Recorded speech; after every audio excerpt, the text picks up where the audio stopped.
And when they got to Ohio, they met those damn Mormons. And they sucked them in. Sucked them right in. But Reynolds was a carpenter by trade. That's who his father was. He was a carpenter. So he was very involved in building the Kirtland Temple and the houses and stuff there in Kirtland. And it was a good time. They talked about Thursday raised money for the temple. And then the mobs moved in. And he talks about how he had to just shut the door and lock his door and walk away from this nice home he had. And they went to Missouri. And when they were in Missouri,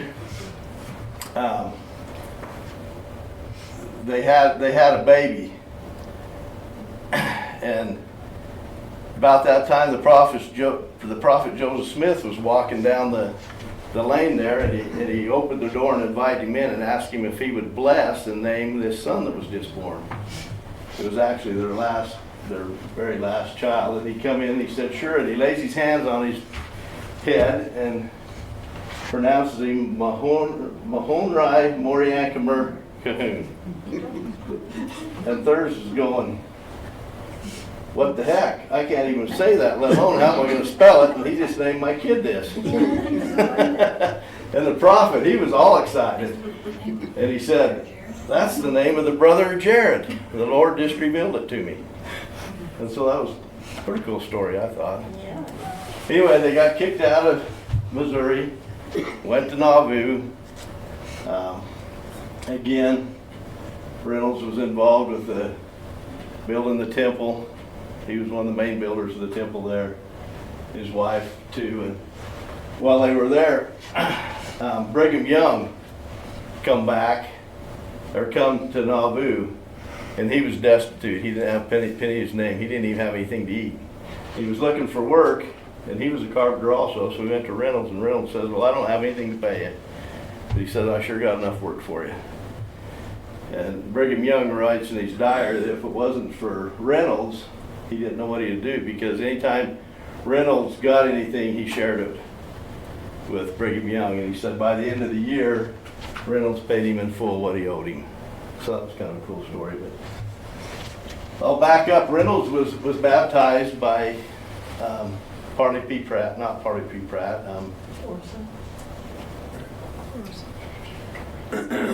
Say it louder. Orson Pratt? No. Oliver Calvary. Oliver Calvary. And he went on like 7 missions, and one of them he went with Hiram Smith on a mission, which is a cool story. But anyway, his sons were carpenters too. There was 7 of them, 7 children. William Farrington was his first son. But he talks in there, I read a story that the prophet Joseph Smith reprimanded him because of his kids. His kids were being rowdy. And so that way must be where Uncle Mark and Dad kind of got their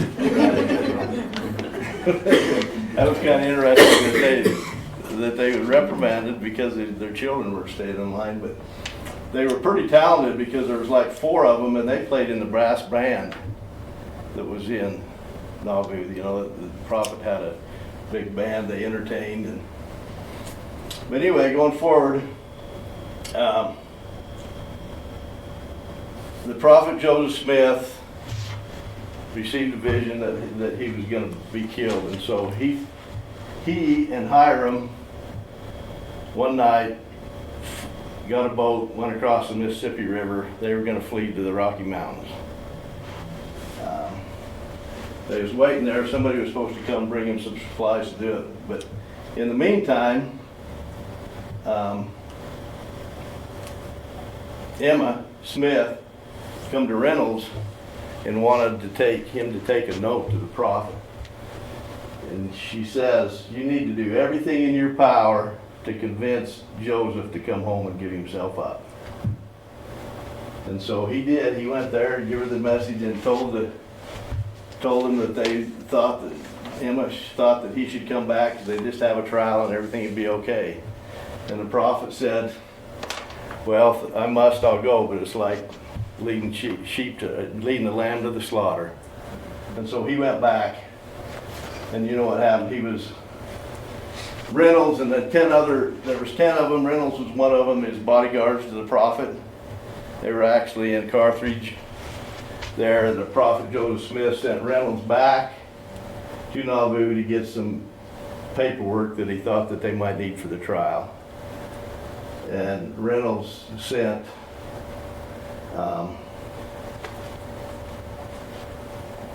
who was the bodyguard, the long-haired Porter Rockwell. He actually sent Porter Rockwell, and he stayed there. So it's just assumed that Reynolds was there when the prophet and them were martyred. And he actually, them and the rest of them that were his bodyguards actually got arrested after that, and they had to go on trial. But anyway, so Exodus, Nauvoo, they're going to Utah. Brigham Young sends Reynolds and his boys ahead of them to build forts and plant crops, and so they were some of the first ones to come into the Salt Lake Valley.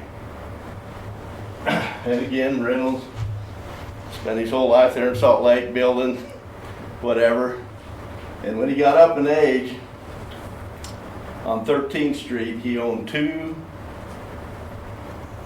lots, and so he was doing pretty well. Well, Brigham Young comes to him and says, Reynolds, he says, I really want to build a theater, and he says, your lots are the best place I can think of having them.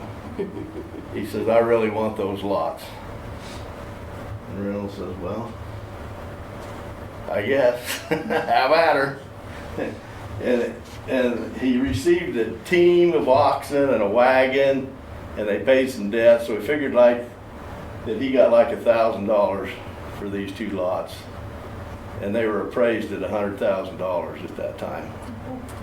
So he goes to live with his son in Murray, and that's where he dies, basically broke, spent his whole life. Anyway, William Farrington was probably pretty old, because he got baptized by Parley P. Pratt in Kirtland also. And there's an interesting story about him. It was printed in the New Era. It says, a home teacher to the prophet. Would you be a little nervous if you were called to be a home teacher to the prophet and his family? This is just what happened to William Cahoon, a young man who lived in Kirtland. He was, in fact, a bit anxious about his responsibility. I was called and ordained to act as a teacher to visit families of the saints, he said. I got along very well until I found out I was obligated to call and pay a visit to the prophet. Being young, I felt my weakness in visiting the prophet and his family capacity as a teacher.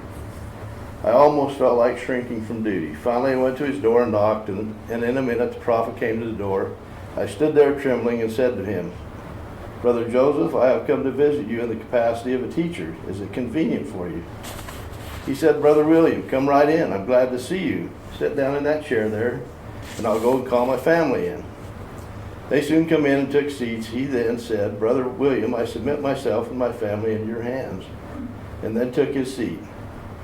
Now, Brother William, said he, asked all the questions you feel like. By this time, all my fears and trembling had ceased, and I said, Brother Joseph, are you trying to live your religion? He answered yes. He said, do you pray with your family? He said yes. Do you teach your family the principles of the gospel? He replied, yes, I'm trying to.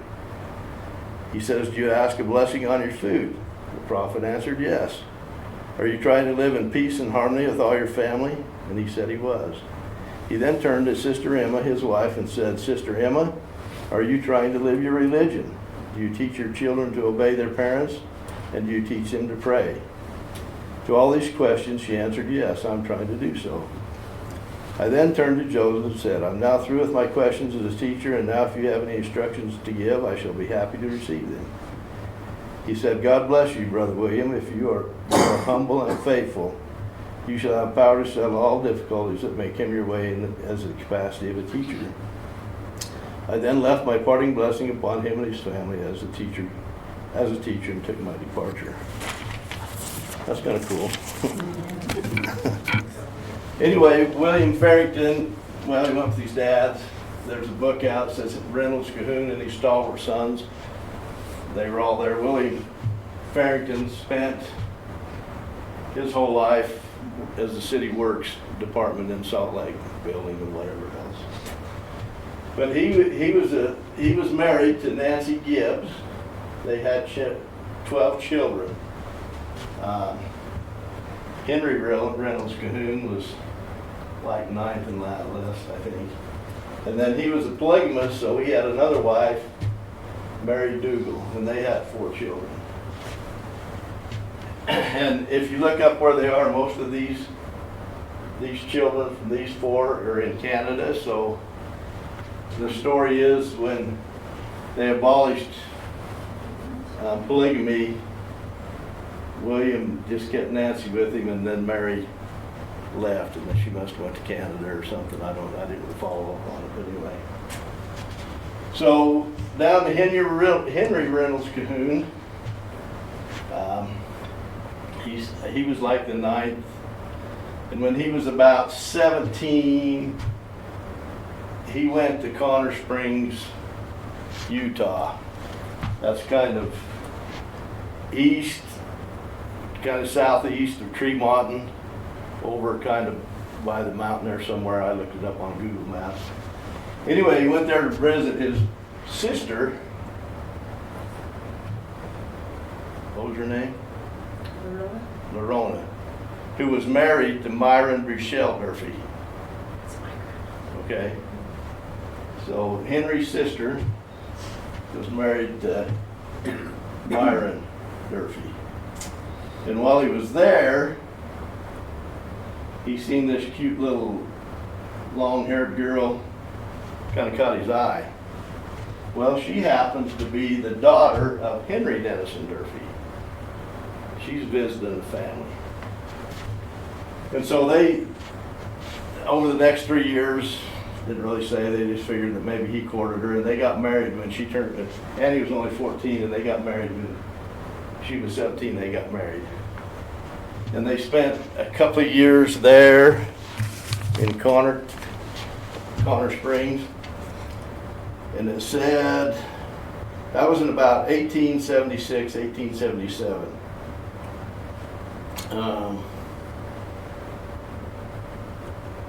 At that time they had two twin babies that died. Not much record of it, but when they went to the temple, they had them sealed to them. It talks about Henry probably first heard of the Alamo Valley in southern Idaho from his father-in-law, Henry Dennison Durfee, who had been there in 1979 to stake out at Homestead. And it said it's possibly the spring of 1881 that Henry and Annie made their first trip to Alamo. It says they got down here to the Narrows, and they camped for the night, and some Indians come by and had war whoops and stuff, went across the ridge there, and they packed up camp, went back to Utah. Having none of that. Well, they got braver, so the next spring they come back. And he had laid stake to a claim of 160 acres, which is up around where Kurt lives right now. And then it said there was 80 acres of desert land too, so he had 240 acres. The desert land, I don't know. I kind of guessed maybe it was the piece just east of the road that Kurt has down here. Could have been it, that I don't know. But anyway, they started to make their life in Alamo. And Henry was very involved in the settling of the community. He was one of the guys that helped. You know, he was a carpenter, so he's building. And it says he also made most of the caskets of the people died that was buried in Sunny Cedar Rest. But it was kind of interesting. I was reading an article that Alamo and a lot of these towns were settled by Scandinavian people. And in Scotland, they built their towns around the castle. And then during the day, everybody went out in the fields to work. And they come back because there was safety in there. And so Almo and Oakley and a lot of these are kind of laid out the same way, and they figure it's because of this. You know, Bill, Dad lives in Almo, and they go out wherever, take care of their cattle. Just a tidbit. So anyway, Henry and Annie had 9 children. The first one was William, and he was a pretty prominent member of the community. He was a deputy sheriff, served on the canal company. And then, like the third son was Henry Reynolds Jr. And that's where Arlie Cahoon's family comes from. It's from Henry Reynolds Jr. And then Annie, or Mary Ann, my grandma, was the youngest. And she had a sister 2 years older named Harriet, and they were pretty tight. But when she was like 14, I think, somewhere in there, they were at school, and they were playing chase, and Harriet come running around the building, and a big guy come running around the other way, and they hit head on and knocked her out. They took her home, and she seemed to be doing pretty well, but she died the next day. That was kind of a devastating deal there. So anyway, Ivan Leo, he's been hanging around. He's been eyeballing this Mary Ann Cahoon. She's the stuff. So anyway, he finally convinced her to get married. So they get married, and they living up there by Henry and Annie. Henry died when he was 57. He was pretty young, but he was sick for quite a few years. They talked about how he's a beekeeper. He planted an orchard. Pretty talented guy. And they talked about Annie. I read her life history. Talks about how sweet she was, but there were still Indians in the area when they first got here. And so she'd feed the Indians and make friends with them. And so when the Indians got rounded up, took to Fort Hall to the reservation, they'd still come back up fall and get pine nuts and stuff, and they'd camp on their ground there. And Annie would feed them, and then they'd trade deer hides to them for gloves and stuff. That was kind of an interesting story. So anyway, back to Ivan and Mary Ann. They talked, I read Grandma's life history, and it was tough back then. She, besides being the mother to Joe and Mark. Anyway, she talked about she had to make 8 loaves of bread every other day. And plus, Monday was wash day. She went to her mother's on wash day because Annie had a gas-powered washing machine. And then Tuesday was ironing day, and Wednesday was darning day. The kids didn't have a lot, but they always had clean, mended clothes. She always prided herself on that. And she never did learn to drive. And she was in the Relief Society president, she was primary president, and she'd walk from there to the church when somebody didn't give her a ride. And they talked about the first 15 years when they were married. In the spring, they'd load everything out of the cabin into their wagon and go move to Grape Creek, because Grandpa had a piece of ground down there, and he put up some hay and had some cattle fed there. And then in the fall, they'd move back up here, and they did that for the first 15 years they was married. But they'd milk cows, and then Grandpa worked a bunch of odd jobs just trying to make things work. But Dad tells the story of when Grandpa shot a buck out of season. And so the next day for lunch, Grandma packed his lunch, and she says, "Now, Joe, you tell everybody at school that that's mutton, if they ask." So Joe, he gets to school, and he says, "I've got a mutton sandwich because Grandpa killed a buck yesterday."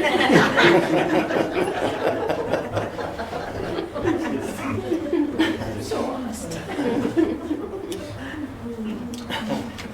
But anyway, she died. I was like 6 years old. I remember Grandma just a little bit. not much. I do remember the funeral. I do remember going up there and staying there.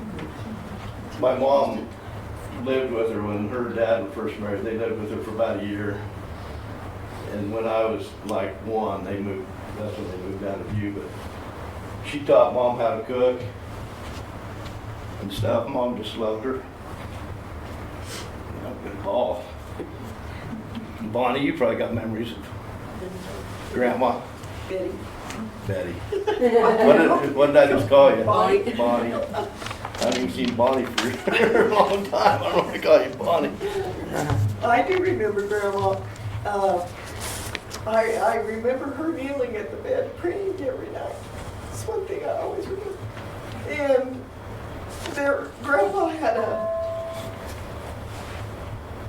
Santa Claus suit underneath the bed, and that scared me. So when I'd stay with them, I'd go to bed and then I'd be crying, and Grandma'd come sleep with me. So I spent quite a bit of time at in Grandpa's house because we stayed there and had piano lessons with Mrs. King. Yeah, she was big into temple work too. I mean, they were going to the temple. They went out to stay at Dolores, and they were going to the temple the next morning to do some temple work. She wanted all the family sealed to her, and she wasn't feeling good, and Grandpa turned around and come home. Before they got home, Grandma died in his arms next to him. But Dad was never sealed to Grandma and Grandpa because he'd been out in the way of the world by the time they got sealed. And so I got the opportunity to go when Dad passed away and got sealed. I stood proxy, and that was pretty cool deal. So, any questions? Do you know there was a Brennan and Cahoon construction up in Pocatello? They were huge. Do you know anything? And I know that Cahoon was from here. Do you know which one that was? I don't. There was 9 children. What was his first name? Well, I don't know. I thought it was Reynolds, but No, it was Roscoe. oh, Roscoe, that's right. Roscoe used to come back here and hunt when he lived in Pocatello. Let me tell you about that business. I remember when I was a little kid, going where you go out to get on the interstate going north and south.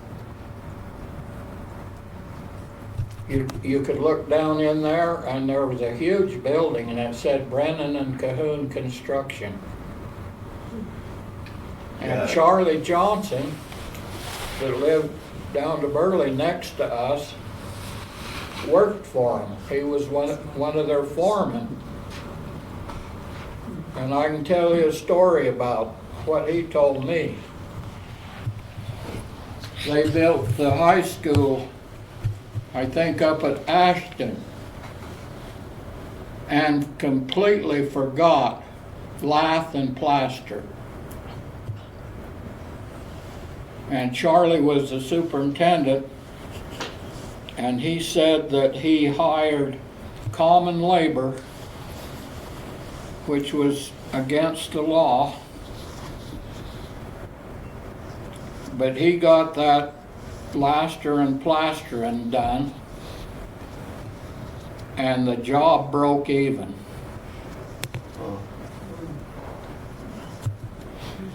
I gotta go back here a little bit.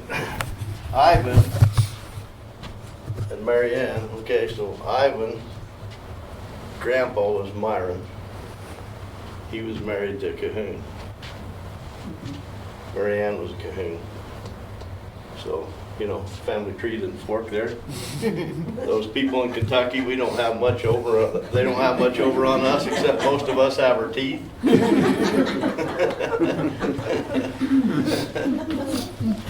They called Mary Ann Nanny. Well, I knew about it. Yeah, Nanny. It's got a lot of kinds of But anyway, fast forward to a couple of years ago, Steve Durfee, he's eyeballing this little redheaded gal from Almo. So he keeps up the family tradition and he marries his cousin.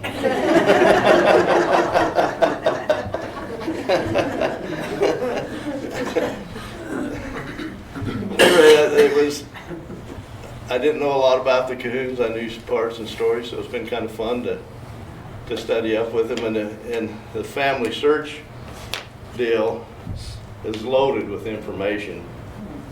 I spent nights just reading stuff, but I do need to have somebody show me up because Annie Durfee's life history is not on there. And I do have a copy of that, so it needs to be downloaded to that because it's pretty cool, all that stuff that's on there, so.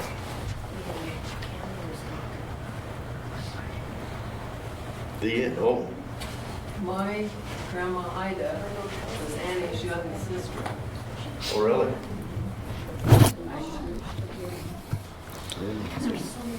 Pretty small world. And Lorenzo. What's your brother? Yeah, my grandpa Lorenzo was her brother. Yeah, we're all, like I say, we're pretty fortunate we all got our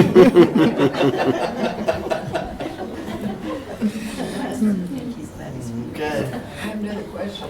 This little house that's up under the trees right up here, this little cabin, is that a Cahoon cabin? Yeah, that's where Steve Cahoon lived, which was Mary Ann's brother. Annie did end up living quite a while with Steve after Henry had died. And then she did end up marrying Henry's brother, and they moved to Boise for a few years. Then she got sick and she moved home and stayed with Steve for a while. And then she had a daughter down in Raft River that she stayed with when she passed away. But yeah, that's probably there's a picture that she posted of Henry Reynolds Cahoon house. But they said when he got there, Grandpa Durfee said that Henry Reynolds' farmhouse and barn and stuff were neat and tidy. He really kept things nice.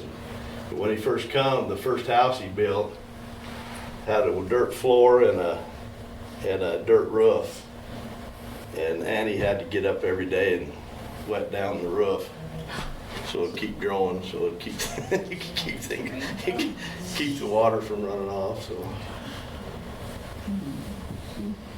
okay. I've read their history, and there's something about the house on the clay hill. I didn't Does read that ring a that. bell? I didn't read that. I think it's in Ivan's history. Do you know, Janice, have you heard about that? And then when it rained, it got just awfully nasty. So I wonder if that's where the original house was, and where was the... Might have been, because they kind of moved it at one time, that house where Lauren lives now. There was a piece there and they moved another house into it and kind of made two of one. But Grandpa ended up buying Henry's place from there. And so, What do you know about your grandfather, Ivan? what do I know about Grandpa? Uncle Leo, yeah, Uncle Leo. He was a character. Is that He where you was- get it from? No, probably. We used to love it when he'd come to Burley and he'd spend the night with us. And he'd sit on the couch and we'd just, on the floor around him, he'd tell us stories and sing songs to us and stuff. And then we always come to see him, he always had a jar of ginger snap cookies down in the drawer, right, when you come in. So he'd always give us a ginger snap cookie. And then he had those, Black stick licorice.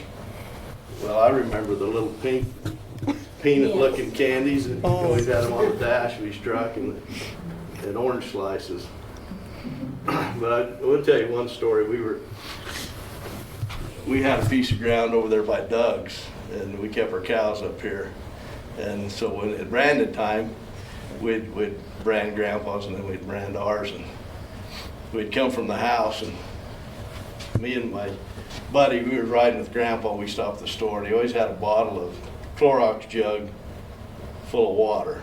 That's what you drank. It tastes like Clorox, but when you were thirsty, you drank that water.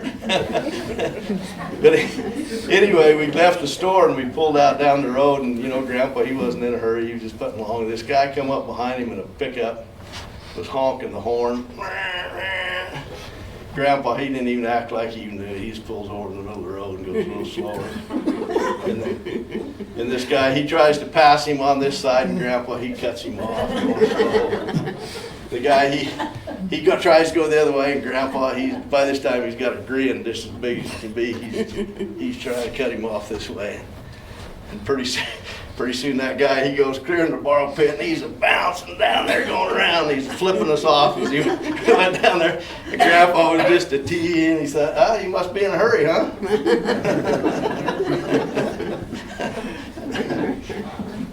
But he had a dog. He had a collie dog. And that was the dangest dog. They had a ton truck, and he'd load that dog. He'd ton truck. They'd fill out with cows, and he'd jump that dog in the back, and that dog would ride in the back there with those cows, and those cows would stay away from him wherever they went. And then he got to riding on top of the cab of the truck. And then when Grandpa got a car, that dog would ride on top of the car, and they'd go to Burley or wherever else. That collie dog would go with him. And he had his horse, and we'd go down there and we'd get done branding, and Grandpa'd just take the saddle and bridle off, turn that horse loose, and we'd come up there to the ranch and doing stuff. Pretty soon that horse would come jogging down the lane and come home. Yeah, he was a character. He was a lot of fun. He used to be quite a character, Leo. Nowadays we talk about multitasking. He said, "I can do 3 things at the same time. I can whistle and pee and drive the milk cows."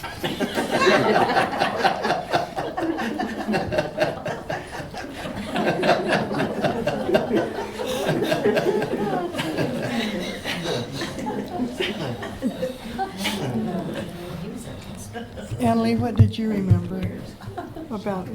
Well, I just remember Nanny, I'd take her places because, you know, she never drove any, and I spent time up there helping her, and it seemed like she always had some lambs in the house that we had to feed on the bottle.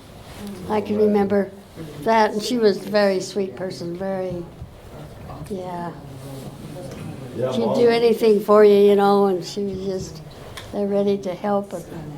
Mom's mom was a school teacher, and she never taught her to cook or sew or anything. Grandma Durfee taught my mom all that stuff. Yeah, she liked curly hair. She said that she never had she didn't have a favorite child except for Mark, because Mark was born after one of the kids died. And he had curly hair, and she used to like to play with the curls in his hair, so he always had long hair and didn't get it cut because Grandma liked his long curly hair. Aunt Beth will say, yeah, that Mark was the favorite. She Yeah. always babied him. Yeah. Dad tells a story that Mark was about 4 years older than Dad was, and Dad had milked the cows, and he was packing the milk back to the house, and Mark was on this colt, and he was trying to teach him to cow cut. And so he was cutting Dad off when he was going to the barn, and he was bumping him, and he was spilling the milk, and the milk was all gone. And Dad was mad because he was going to get his butt kicked when he got to the house because he didn't have any milk, so he just hucked that bucket at Mark, and that horse jumped and kicked, and that bell of that bucket went and stuck right on the hock of that horse. And so he went to buck, and the buck barked off, and he said, "I got my ass kicked twice." He said, "Mark kicked my butt, and then when I got to the house with no milk," he said, "I got kicked again." And he said, it was worth it watching Mark get bucked off.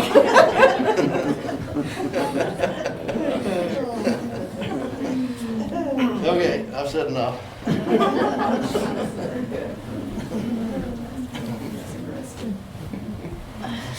Well, thanks so much, Steve. We really enjoyed that. That was really good memories and fun to learn about the Cahoon family. Dan, can I take a minute and explain the Durfees a little bit? Okay, I'm going to show you how we're all related here. I don't know if you can explain. So, yeah, and I'm not a school teacher. So, Francilla Durfee is the ancestor, the common ancestor that we have. His wife was Marion Jones, or Marion Jones. They were from Vermont, and then they joined the church, and they ended up in Nauvoo. And when the church, when the saints were expelled from Nauvoo, she had just had a baby recently, and the mob put her out of the house, and she got sick from the exposure and died. And they had, I think, 5 kids. And so they were trying to survive after that. They left Nauvoo with the Camp of Israel, which were the first ones to leave Nauvoo. And when they started recruiting the Mormon battalion, he joined the Mormon battalion, and he was part of the Sikh battalion anyway, his family had also joined the church. Several members of his family had joined the church, and so he probably left his kids in the care of his sisters, and then he took a nephew with him. Jarvis Johnson went with him. He was 16, and so he watched out over that nephew. I think it was a nephew. And then back west, they kept care of the kids there. So they eventually ended up in Providence. There were first settlers up in Providence. He was a member. Originally they settled in Ogden, and then they went with the Salmon River Mission, which is really an interesting story we'll need to tell. They were missionaries up Limhi area. And anyway, it was really a dramatic story. The Indians attacked him and killed some of the men there, and they had to send a rescue party up and take him back down to the Ogden area. But he ended up being one of the first settlers in Providence, and then they moved out to Beaver Dam. From Beaver Dam, they moved out to Connor Springs. And they had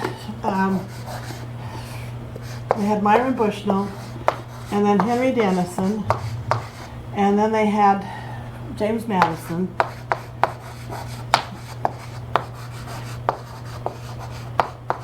and then they had Emma and Marion were their kids. And Myron and Henry Dennison, after the battalion was disbanded, he went back and got his children, and he met a widow lady there, and he married her, Cynthia Bowen. And they came west, and Myron and Henry Dennison came with them. James Madison had married back in the east, and his wife was one of the ones that joined one of the break-off groups off of the church. And they settled in Monona, Iowa, and they were living the law of consecration, and all kinds of things happened. It was so bad that the government finally came in and broke the settlement up because the guy that was over it was taking so much advantage of the people there. And so I'm getting ahead of myself.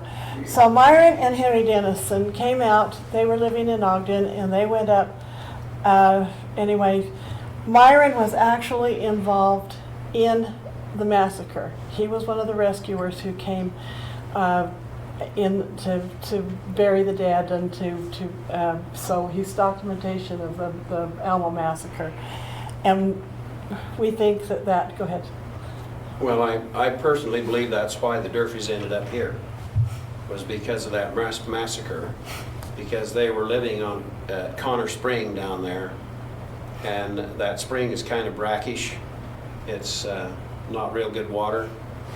And back then, you know, they were trying to raise food for their family and so forth. And I think they were struggling with that salty water and that salty ground.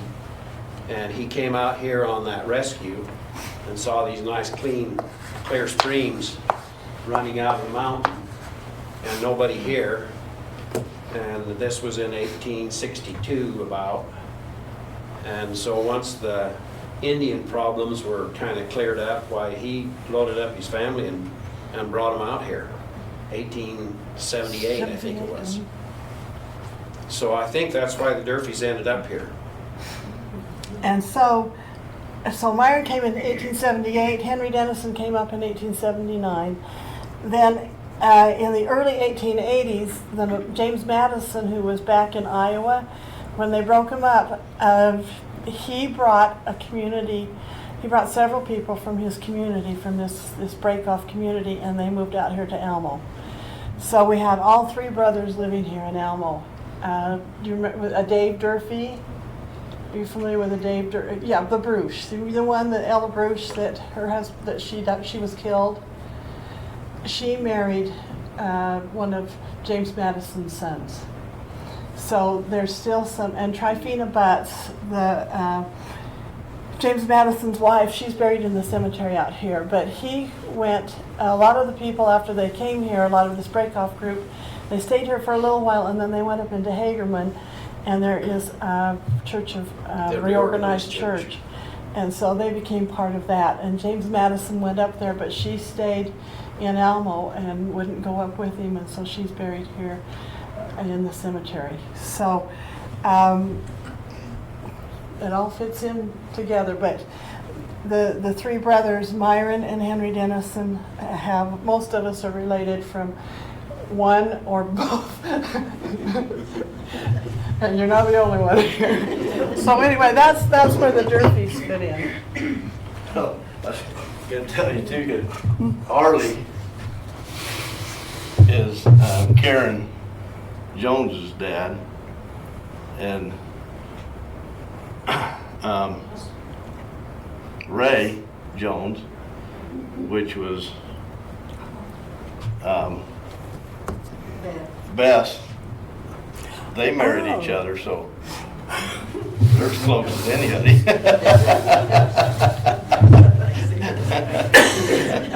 And Candy, their daughter works with me, and I was teasing her about it.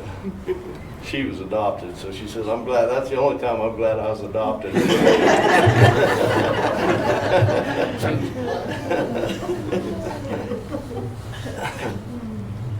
Okay, I'm going home. Well, thank you very much. Thanks. You have church history so thick in there. I mean, Yeah. you don't even have to.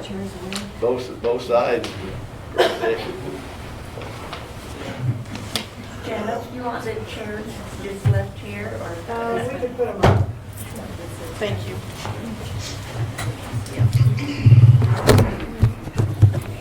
Sorry about calling you the wrong name. I was nervous. That was really good.